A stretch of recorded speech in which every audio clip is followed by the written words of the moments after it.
প্রিয় ও স্নেহের 2024 সালের নতুন বছরে নবম শ্রেণীর ছাত্রছাত্রী বন্ধুরা, আশা করি তোমার সবাই ভালো আছো। আজ আমরা যে বিষয়টি নিয়ে আলোচনা করব, নবম শ্রেণীর সেকেন্ড সামেটিভ অর্থাৎ দ্বিতীয় পর্যায়ক্রমিক মূল্যায়নের ভূগোলের কোশ্চেন পেপার নিয়ে। দেখো, সরাসরি স্ক্রিনে কিন্তু তোমরা নবম শ্রেণীর সেকেন্ড সামেটিভ অর্থাৎ দ্বিতীয় পর্যায়ক্রমিক মূল্যায়নের ভূগোলের কোশ্চেন পেপারটা দেখতে পাচ্ছ। ফুল মার্কস তোমাদের রয়েছে 40 আর সময় তোমাদের রয়েছে 1 ঘন্টা 30 মিনিট। দেখো, প্রথমে তোমাদের রয়েছে বিভাগ ক, একের দাগে রয়েছে বিকল্পগুলি থেকে সঠিক উত্তর নির্বাচন করে লেখো যে কোনো 7টি প্রতিপুষ্টি, মানে 1 করে 1 × 7 = 7। প্রথম, ভারতের প্রমাণ দ্রাঘিমা রেখা দিল্লি, এলাহাবাদ, কলকাতা না চেন্নাইয়ের ওপর দিয়ে বিস্তৃত। উত্তর হবে এলাহাবাদ। প্রশ্ন, প্রমাণ দ্রাঘিমার সংখ্যা সর্বাধিক কানাডা, চীন, মার্কিন যুক্তরাষ্ট্র না রাশিয়াতে। উত্তর হবে রাশিয়াতে। প্রশ্ন, আন্তর্জাতিক তারিখ রেখা মান 190 ডিগ্রি, 180 ডিগ্রি, 170 ডিগ্রি না 160 ডিগ্রি। উত্তর হবে 180 ডিগ্রি। পরে রয়েছে গিরিজনী আলোড়নের প্রভাবে কোন পর্বত গঠিত হয়? হিমালয়, সাতপুরা, বিন্ধ্য না পশ্চিমঘাট। উত্তর হবে হিমালয়। পরে যে শিলায় ভাঁজ করে যে পর্বত গঠিত হয় তা হলো ভঙ্গিল পর্বত, স্তূপ পর্বত, আগ্নেয় পর্বত না ক্ষয়জাত পর্বত। উত্তর হবে ভঙ্গিল পর্বত। পরের নম্বর, বৃষ্টির জলের মাধ্যমে রেগোলিতের উপরের খনিজ পদার্থগুলির নিচে যাওয়া বা নিচে চলে যাওয়ার প্রক্রিয়াকে বলে ইলুভিয়েশন, হিউমিফিকেশন, ক্যালসিফিকেশন। উত্তর হবে এলুভিয়েশন। হচ্ছে কাস্ট ভূমিরূপ যে আবহাওয়িকার ফলে ঘটে তা হলো জারণ, অঙ্গরাযোজন, আর্দ্র বিশ্লেষণ না জল যোজন। উত্তর হবে অঙ্গরাযোজন। পরে রয়েছে পশ্চিমবঙ্গের সবচেয়ে পূর্ব দিকের জেলাটি হলো পুরুলিয়া, কোচবিহার, দার্জিলিং না নদিয়া। উত্তর হবে কোচবিহার। পরে রয়েছে পশ্চিমবঙ্গের সর্বোচ্চ শৃঙ্গের নাম কাঞ্চনজঙ্ঘা, সান্দাকফু, টাইগার হিল না ঋষিলা। উত্তর হবে সান্দাকফু। পরে তোমাদের রয়েছে বিভাগ খ, 2 থেকে রয়েছে 2-এর কয়ে রয়েছে বিবৃতিগুলি সত্য হলে ঠিক এবং অসত্য হলে ভুল লেখো যে কোনো দুটি প্রতিপ্রশ্নে, মানে 1 করে 1 × 2 = 2। প্রথম, আন্তর্জাতিক তারিখ রেখাটি সরলরেখা নয়। উত্তর হবে ঠিক। পরে হচ্ছে ভারতের একটি জীবন্ত আগ্নেয়গিরি হলো আরাবল্লী। উত্তর হবে ভুল। পরে হচ্ছে রাঢ় সমভূমি অঞ্চলে পর্সল মাটির প্রাধান্য দেখা যায়। উত্তর হবে ভুল। ক্ষয় দাগে রয়েছে উপযুক্ত শব্দ বসে শূন্যস্থান পূরণ করো যে কোনো একটি প্রশ্নের মান 1। প্রথম, ড্যাশ পৃথিবীকে উত্তর ও দক্ষিণ গোলার্ধে সমান ভাগে ভাগ করেছে। উত্তর হবে নিরক্ষরেখা। রয়েছে জার্মানির ব্ল্যাক ফরেস্ট একটি ড্যাশ এর উদাহরণ। উত্তর হবে স্তূপ পর্বত। রয়েছে আহবিকারের মাধ্যমে সৃষ্ট ড্যাশ হলো মৃত্তিকা সৃষ্টির মূল উপাদান। উত্তর হবে রেগোলিথ। রয়েছে জনঘনত্ব অনুসারে ভারতে পশ্চিমবঙ্গের স্থান ড্যাশ। উত্তর লিখবে দ্বিতীয়।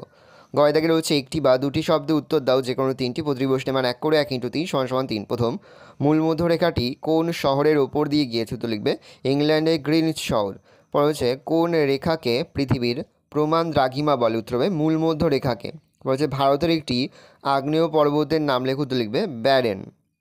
পরে হচ্ছে কোন জলবায়ু অঞ্চলে যান্ত্রিক আহবিকার অধিক দেখা যায়? উত্তর লিখবে উষ্ণ মরু ও শীতল মেরু অঞ্চলে। কাকে পূর্ব ভারতের প্রবেশদ্বার বলা হয়? উত্তর লিখবে কলকাতাকে। পরে হচ্ছে বর্তমানে ভারতে কটি অঙ্গরাজ্য আছে? উত্তর লিখবে 29টি। ঘয় দাগের স্তম্ভ মেলাও প্রশ্নের মান রয়েছে 1 করে 1 × 2 = 2। দেখো, ক স্তম্ভে রয়েছে শুশুনিয়া পাহাড় আর এলুভিয়েশন, আর খ স্তম্ভে রয়েছে বিস্তর, বাঁকুড়া আর পুরুলিয়া। শুশুনিয়া পাহাড় হবে বাঁকুড়া, এলুভিয়েশন হবে বিস্তর। পরে তোমাদের রয়েছে বিভাগ গ, নিচের প্রশ্নগুলির উত্তর দাও সংক্ষেপে। বিকল্প প্রশ্ন লক্ষণীয়, প্রশ্নের মান 2 করে 2 × 4 = 8। প্রথম, নিরক্ষরেখাকে মহাবৃত্ত বলে কেন? উত্তর লিখবে পৃথিবীর ওপর উত্তর ও দক্ষিণ মেরুর মাঝ বরাবর ও সম দূরত্বের পূর্ব পশ্চিমে যে রেখাটি কল্পনা করা হয়েছে তাকে নিরক্ষরেখা বলে।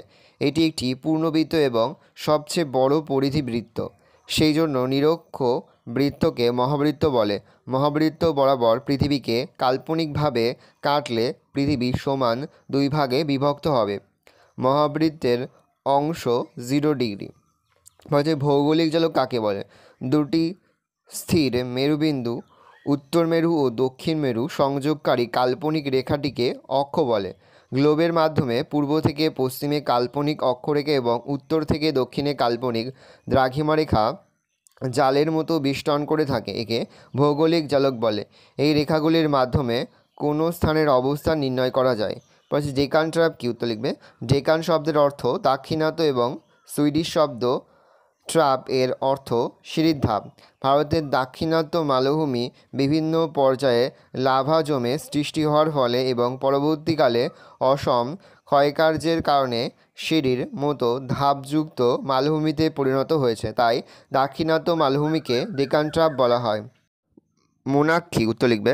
সমপ্রায় ভূমির মধ্যে অবস্থিত কঠিন শিলায় গঠিত অনুচ্চ পাহাড় বা টিলাগুলিকে মোনাডনক বলে। মার্কিন যুক্তরাষ্ট্রের মাউন্ট মোনাডনক এর নাম অনুসারে এর নামকরণ। উদাহরণ: অযোধ্যা, শুশুনিয়া প্রভৃতি পাহাড় মোনাডনকের উদাহরণ। অগ্নিভবন কাকে বলে? আবহবিকার ক্ষয়ীভবন এবং পুঞ্জিত ক্ষয়ের সম্মিলিত প্রভাবে শিলাস্তরের উপরিভাগ বিচ্ছিন্ন হয়ে অপসারিত হলে অভ্যন্তরভাগ উন্মুক্ত হয়ে পড়ে। এভাবে শিলাস্তরের ভেতরের অংশ ভূপৃষ্ঠে উন্মুক্ত হলে তাকে বলা হয় নগ্নিভবন। সুতরাং নগ্নিভবন হলো আবহবিকার ক্ষয়ীভবন পুঞ্জিত ক্ষয়ের সম্মিলিত ফল। মৃত্তিকা কাকে বলে? মৃত্তিকা বা সয়েল শব্দটি ল্যাটিন শব্দ সোলাম থেকে এসেছে, যার অর্থ ভূমিতল বা মেঝে। ভূপৃষ্ঠের সমান্তরালে বিভিন্ন খনিজ ও জৈব পদার্থসমূহ যে শিথিল, নিষ্ক্রিয়, ভঙ্গুর আবরণী স্তর উদ্ভিদ ধারণ ও বৃদ্ধিতে সহায়তা করে তাকে মৃত্তিকা বলে। পশ্চিমবঙ্গের সীমানায় অবস্থিত না হয়েও ত্রিপুরা পশ্চিমবঙ্গের প্রতিবেশী রাজ্য কেন? পশ্চিমবঙ্গ ও ত্রিপুরার মধ্যে প্রধান মিল হল উভয় রাজ্যের প্রধান ভাষা বাংলা। এছাড়া এই দুই রাজ্যের মধ্যে নানান সামাজিক ও সাংস্কৃতিক মিল থাকার জন্য এবং বাণিজ্যিক সুসম্পর্ক গড়ে ওঠার জন্য ত্রিপুরাকে পশ্চিমবঙ্গের প্রতিবেশী রাজ্য হিসাবে চিহ্নিত করা হয়েছে। তাল কাকে বলে? তাল কথার অর্থ নিম্নভূমি বা হ্রদ। সমগ্র কোচবিহার জেলা, জলপাইগুড়ি দক্ষিণ অংশ, উত্তর দিনাজপুরের উত্তরভাগ, মালদা জেলার মহানন্দা কালিন্দী নদীর মধ্যবর্তী এলাকায় অবস্থিত নিচু ভূমিগুলিকে স্থানীয় ভাষায় তাল বলে। বৈশিষ্ট্য: এগুলি খাল, বিল ও জলাভূমি পূর্ণ। 2. এই অঞ্চল নবীন পলি দ্বারা গঠিত, তাই খুব উর্বর। 3. বর্ষাকালে এই অঞ্চলে প্রায় বন্যা হয়। পরে তোমাদের হচ্ছে বিভাগ খ। নিচের প্রশ্নগুলোর উত্তর দাও। বিকল্প প্রশ্নগুলি লক্ষণীয়। প্রশ্নের মান 3 করে। 3 × 4 = 12। প্রথম, সেক্সট্যান্ট কি? সেক্সট্যান্ট হলো সূর্যের সর্বোচ্চ উন্নতি কোণ অর্থাৎ মধ্যাহ্ন দুপুর 12টা নির্ণয়কারী অক্ষাংশ পরিমাপক যন্ত্র। এই যন্ত্রে একটি শক্তিশালী দূরবীন লাগানো থাকে। কোনো স্থানের অক্ষাংশ নির্ণয় করতে হলে ধ্রুব দ্বারা উত্তর গোলার্ধ বা হ্যাডলির অ্যাক্ট্যান্ট নক্ষত্রের অভিমুখে রাখা হয়। এই দুই নক্ষত্রের উন্নতি কোণ নির্দিষ্ট স্থানটির অক্ষাংশগত অবস্থান নির্ণয় করে। অথবা দিয়ে রয়েছে নিরক্ষরেখার গুরুত্ব লেখো। উত্তর লিখবে 1 দিয়ে লিখবে গোলার্ধ নির্ণয়। নিরক্ষরেখার সাহায্যে পৃথিবীকে দুটি সমান গোলার্ধে ভাগ করা যায়, যথা উত্তর গোলার্ধ এবং দক্ষিণ গোলার্ধ। এর ফলে কোন স্থান কোন গোলার্ধে অবস্থিত এবং কতটা উত্তরে বা দক্ষিণে অবস্থিত তা সহজেই বোঝা যায়। 2. অক্ষাংশ নির্ণয়।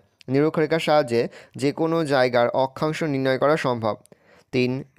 উষ্ণমণ্ডলের সৃষ্টি। নিরক্ষরেখায় সূর্য সারা বছর লম্বভাবে কিরণ দেয় বলে এখানে উষ্ণমণ্ডলের সৃষ্টি হয়েছে। দিনরাত্রির স্থায়িত্বকাল। অভিগত গোলাকার পৃথিবীর মাঝখান দিয়ে নিরক্ষরেখা পরিবেষ্টিত রয়েছে বলে পৃথিবীর যে কোনো অবস্থানে ছায়াবৃত্ত নিরক্ষরেখাকে সমদ্বিখণ্ডিত করে, তাই এখানে সারা বছর 12 ঘন্টা দিন ও 12 ঘন্টা রাত্রি বিরাজ করে। ভঙ্গিল পর্বতে জীবাশ্ম দেখা যায়, কারণ ব্যাখ্যা করো। জীবাশ্ম জীবযুক্ত অশ্ম। জীব অর্থাৎ যার জীবন আছে এবং অশ্ম শব্দের অর্থ শিলা বা প্রস্তর। কোনো জীবদেহ শিলায় পরিণত হলে বা পুষ্টিভূত হলে তাকে জীবাশ্ম বলে। সমুদ্রগর্ভে পলি জমে পাললিক শিলাস্তর গঠনের সময় সামুদ্রিক উদ্ভিদ বা প্রাণীর দেহাবশেষ চাপা পড়ে যায়। কোটি কোটি বছর ধরে পলিস্তরের চাপা ও ভূগর্ভের তাপে এই জীব দেহাবশেষগুলি পুষ্টিভূত হয়ে জীবাশ্মে পরিণত হয়, অর্থাৎ সমুদ্রগর্ভে পাললিক শিলাস্তরে জীবাশ্ম গঠিত হয়। পরবর্তীকালে পাত সঞ্চরণের কারণে বা গিরিজনীয় আয়রনের ফলে যখন সমুদ্রগর্ভের এই পাললিক শিলাস্তর ভাঁজপ্রাপ্ত হয়ে ভঙ্গিল পর্বত রূপে ওপরে উঠে আসে, তখন জীবাশ্মগুলি ওই পাললিক শিলায় গঠিত ভঙ্গিল পর্বতেই থেকে যায়। এই কারণে ভঙ্গিল পর্বতে বিভিন্ন ধরনের জীবাশ্ম দেখা যায়। অথবা রয়েছে অ্যাটমসফিয়ার বা ক্ষুদ্রমণ্ডল কাকে বলে? অ্যাস্থেনোস্ফিয়ার শব্দটি এসেছে গ্রিক শব্দ অ্যাস্থেনিস থেকে, যার অর্থ দুর্বল, এবং স্পিয়ার এর অর্থ হলো মণ্ডল, অর্থাৎ অ্যাস্থেনোস্ফিয়ার হলো দুর্বল মণ্ডল। সংজ্ঞা: ভূত্বকের নিচে গড়ে 150 থেকে 200 কিমি পুরু ঊর্ধ্ব গুরুমণ্ডলের অন্তর্গত সান্দ্র, দুর্বল ও নমনীয় প্রকৃতির পরিবর্তনশীল স্তরকে অ্যাস্থেনোস্ফিয়ার বলে। পাতগুলি এই স্তরের উপর ভাসমান অবস্থায় আছে। এখানকার ম্যাগমার পরিচলন স্রোতের কারণে পাতের চলন ঘটে, অগ্ন্যুৎপাত হয়, ভূমিকম্প হয়, তাই এই স্তরকে ক্ষুব্ধমণ্ডল বলে। রেগোলিথ মাটি নয় কেন? সময়ের সঙ্গে পরিবর্তন। সংজ্ঞা: ভূত্বকের নিচে গড়ে 150 থেকে 200 কিমি পুরু ঊর্ধ্ব গুরুমণ্ডলের অন্তর্গত সান্দ্র, দুর্বল ও নমনীয় প্রকৃতির পরিবর্তনশীল স্তরকে অ্যাস্থেনোস্ফিয়ার বলে। পাতগুলি এই স্তরের ওপর ভাসমান অবস্থায় আছে। এখানকার ম্যাগমার পরিচলন স্রোতের কারণে পাতের চলন ঘটে, অগ্ন্যুৎপাত হলো, ভূমিকম্প হয়। সংজ্ঞা: ভূত্বকের নিচে গড়ে 150 থেকে 200 কিমি পুরু ঊর্ধ্ব গুরুমণ্ডলের অন্তর্গত সান্দ্র, দুর্বল ও নমনীয় প্রকৃতির পরিবর্তনশীল স্তরকে অ্যাস্থেনোস্ফিয়ার বলে। পাতগুলি এই স্তরের উপর ভাসমান অবস্থায় আছে। এখানকার ম্যাগমার পরিচলন স্রোতের কারণে পাতের চলন ঘটে, অগ্ন্যুৎপাত হয়, ভূমিকম্প হয়, তাই এই স্তরকে ক্ষুব্ধমণ্ডল বলে। রেগোলিথ মাটি নয় কেন? সময়ের সঙ্গে পরিবর্তন পর্যায়ের শেষে আবহবিকারজাত সূক্ষ্ম শিলাচূর্ণের সঙ্গে খনিজ দ্রব্য, জৈব পদার্থ, জল ইত্যাদি মিশে মাটি তৈরি হয়। একেবারে প্রাথমিক পর্যায়ে আবহবিকারের ফলে শিলা বিচূর্ণীভূত হয়ে রেগোলিথ সৃষ্টি হয়, যা ভূত্বকের ওপর পাতলা, কোমল ও শিথিল আস্তরণ রূপে বিরাজ করে। এদের বিশেষ কোনো ভৌত ও রাসায়নিক ধর্ম থাকে না। এই রেগোলিথকে মাটি বলা যায় না। এজন্য যান্ত্রিক আবহবিকারের ফলে সৃষ্ট পর্বতের পাদদেশীয় ঢালে সঞ্চিত ট্যালাস বা স্ক্রিককে মাটি বলা যায় না। অথবা রয়েছে টিকালেখ হিউমাস। উদ্ভিদ ও প্রাণী দেহাবশেষ মৃত্তিকার উপরিস্তরে জৈব পদার্থরূপে সঞ্চিত হয়। ওই সব পদার্থ মৃত্তিকাস্থিত আণুবীক্ষণিক জীব দ্বারা বিয়োজিত হয় এবং তা ধীরে ধীরে পরিবর্তিত হয়ে এক জটিল কালো বর্ণের পদার্থ সৃষ্টি করে। একে হিউমাস বলে। হিউমাস সমৃদ্ধ মাটি খুব উর্বর ও পুষ্টিগুণ সম্পন্ন হয়। এই ধরনের মাটির জলধারণ ক্ষমতাও খুব বেশি, কিন্তু হিউমাস মাটিতে দীর্ঘদিন থাকতে পারে না। এটি ধীরে ধীরে খনিজ পদার্থে রূপান্তরিত হয়ে মাটিতে মিশে যায়। হিউমাস সৃষ্টির প্রক্রিয়াকে হিউমিফিকেশন বলে। বলছে ল্যাটেরাইট মৃত্তিকার রং লাল কেন? এই মাটিতে কী কী ফসল চাষ হয়? ল্যাটিন শব্দ ল্যাটার থেকে ল্যাটেরাইট কথাটি সৃষ্টি হয়েছে। ল্যাটার শব্দের অর্থ ইট। ল্যাটেরাইট মাটিতে লোহার পরিমাণ বেশি থাকে বলে এই মাটির রং লাল। ল্যাটেরাইট মাটি অনুর্বর, তবে সার প্রয়োগ ও জলসেচ প্রক্রিয়ার মাধ্যমে এই মাটিতে ধান, ভুট্টা, জোয়ার, বাজরা ইত্যাদি মিলেট জাতীয় শস্য ও কিছু শাকসবজি চাষ হয়। পড়েছে মৌসুমী বিস্ফোরণ কাকে বলে?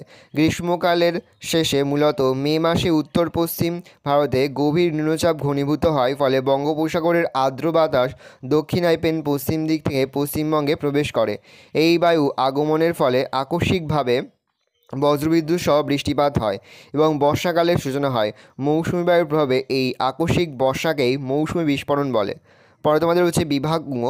5 দাগে রয়েছে নিচে যে কোনো একটি প্রশ্নের উত্তর দাও। প্রশ্নের মান রয়েছে 5। প্রথম রয়েছে স্থানীয় সময় ও প্রমাণ সময়ের পার্থক্য লেখো। পরে রয়েছে ভঙ্গিল পর্বতের বৈশিষ্ট্য লেখো। স্থানীয় সময় ও প্রমাণ সময়ের পার্থক্যটা দেখে নাও। এখানে বেশ কয়েকটি পার্থক্য পয়েন্ট কিন্তু রয়েছে, তার মধ্যে থেকে যে কোনো 5টা লিখলে প্রথমে তোমরা স্থানীয় সময় আর প্রমাণ সময়ের পার্থক্যটা দেখে নাও। খুব সংক্ষেপে কিন্তু 5টি পার্থক্য লেখা রয়েছে। তারপরে তোমাদের রয়েছে ভঙ্গিল পর্বতের বৈশিষ্ট্য লেখো। দেখে নাও ভঙ্গিল পর্বতের বৈশিষ্ট্য। 1 দিয়ে পয়েন্ট করবে সৃষ্টি, 2 দিয়ে পয়েন্ট করবে শিলা, 3 দিয়ে পয়েন্ট করবে ভাঁজ, 4 দিয়ে পয়েন্ট করবে উচ্চতা, 5 দিয়ে পয়েন্ট করবে বিস্তৃতি, 6 দিয়ে পয়েন্ট করবে জীবাশ্ম, 7 দিয়ে পয়েন্ট করবে বিভাগ, 8 দিয়ে পয়েন্ট করবে ভূমিকম্প। ভালো করে দেখে নাও। 5-এ 3-এ রয়েছে পশ্চিমবঙ্গের জলবায়ুতে মৌসুমী বায়ুর প্রভাব আলোচনা করো। খুবই গুরুত্বপূর্ণ একটা প্রশ্ন। পয়েন্ট করবে পশ্চিমবঙ্গের জলবায়ুতে মৌসুমী বায়ুর প্রভাব নিম্নরূপ। আমি আর মুখে বলছি না, মুখে বললে ভিডিওটা একটা বড় হয়ে যাবে, তোমাদের অসুবিধা হবে। আমি আস্তে আস্তে কল ডাউন করছি, তোমরা কিন্তু অবশ্যই ভিডিওটা থামিয়ে বা স্ক্রিনশট নিয়ে কিন্তু সম্পূর্ণ উত্তরটা তোমরা এখান থেকেই পড়ে নেবে বা তোমাদের খাতাতে নোট ডাউন করে নেবে। 1 দিয়ে পয়েন্ট করবে ঋতু বৈচিত্র্য, দেখে নাও ভালো করে। 2 দিয়ে পয়েন্ট করবে উষ্ণতা, 3 দিয়ে পয়েন্ট করবে বৃষ্টিপাত, ভালো করে দেখে নাও। 4 দিয়ে পয়েন্ট করবে আগমনের অনিশ্চয়তা, 5 দিয়ে পয়েন্ট করবে প্রাকৃতিক ঝঞ্ঝা। 6 দিয়ে পয়েন্ট করবে শীতল উত্তর পূর্ব মৌসুমী বায়ুর প্রভাব। 7 দিয়ে পয়েন্ট করবে আর্দ্র গ্রীষ্মকাল ও শুষ্ক শীতকাল। 8 দিয়ে পয়েন্ট করবে উষ্ণতার উপর প্রভাব। ভালো করে দেখে নাও, এই রয়েছে টোটাল তোমাদের সেকেন্ড সামেটিভ অর্থাৎ দ্বিতীয় পর্যায়ক্রমিক মূল্যায়নের নবম শ্রেণীর ভূগোলের কোশ্চেন পেপার। ভালো তোমরা কোশ্চেনটা দেখে নাও। আশা করি ভিডিওটা ভালো লেগেছে। ভিডিওটা ভালো লাগলে ভিডিও লাইক করতে থাকলে ভুলবে না। আর আমার চ্যানেল নতুন হওয়া লাগলে সাবস্ক্রাইব প্রেস করে পাশে বেল আইকনটা প্রেস করে যখন নতুন করে ভিডিও আপলোড করি সবার ফার্স্ট নোটিফিকেশন তোমরা পেয়ে যাও। আর এই ভিডিওটি তোমার বন্ধু বান্ধবী আত্মীয়স্বজন সবার মধ্যে কিন্তু অনেক শেয়ার করে দেয় যারা এই বছর নবম শ্রেণীতে পড়ছে। আমরা কিন্তু ইতিমধ্যে নবম শ্রেণীর প্রতিটি বিষয়ের সিলেবাস, প্রশ্নকার এবং নমুনা প্রশ্নপত্র কিন্তু আপলোড করে দিয়েছি। তোমরা যদি এখনও পর্যন্ত সেই ভিডিওগুলো না দেখে থাকো, ভিডিওগুলো কিন্তু তাড়াতাড়ি দেখে নাও। তোমাদের সকলকে জানাই আগাম পরীক্ষার অনেক শুভেচ্ছা এবং অভিনন্দন। আশা করি সকলের পরীক্ষায় খুব ভালো হবে।